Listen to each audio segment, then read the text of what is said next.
Genève est une provocation inacceptable.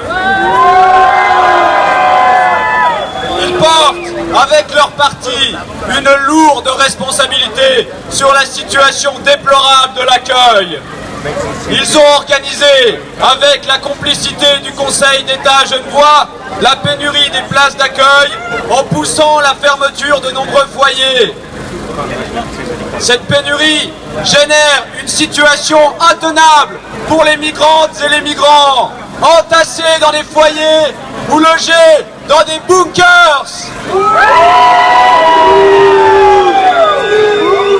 Cette situation a été sciemment orchestrée pour être mieux critiquée ensuite, à grand renfort d'arguments xénophobes par ceux-là même qui l'ont créée.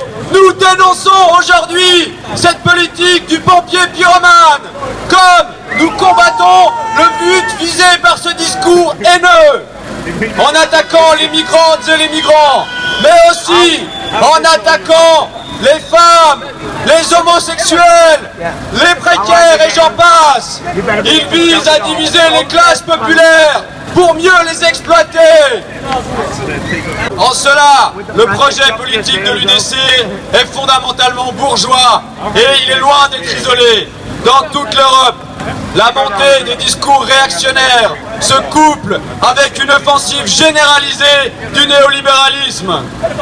En Suisse, la quasi-totalité des partis politiques a allègrement emboîté le pas à l'UDC.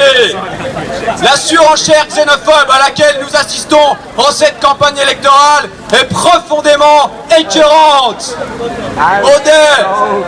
Modène n'a pas hésité à puiser dans le registre de l'extrême droite pour criminaliser les migrants et décrédibiliser nos bunkers.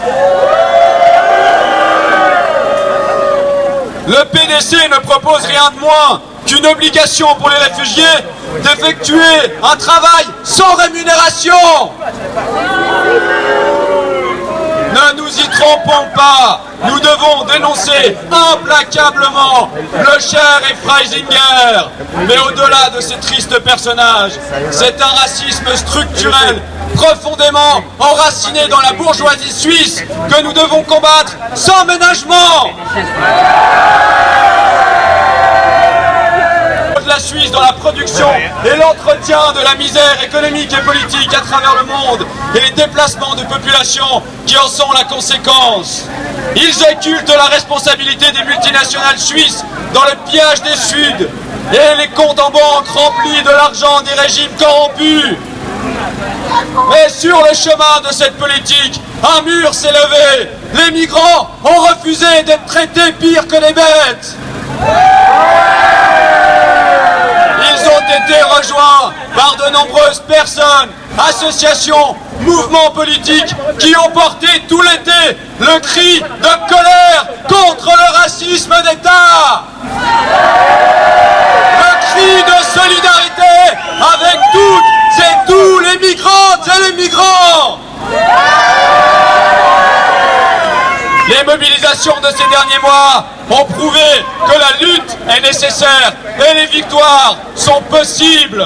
Stop Bunkers, No Bunkers, Solidarité ont ouvert le chemin d'une contestation de la politique migratoire suisse. Dans leur sillage, la lutte doit continuer contre les réactionnaires de tout poil, contre les racistes, contre les sexistes.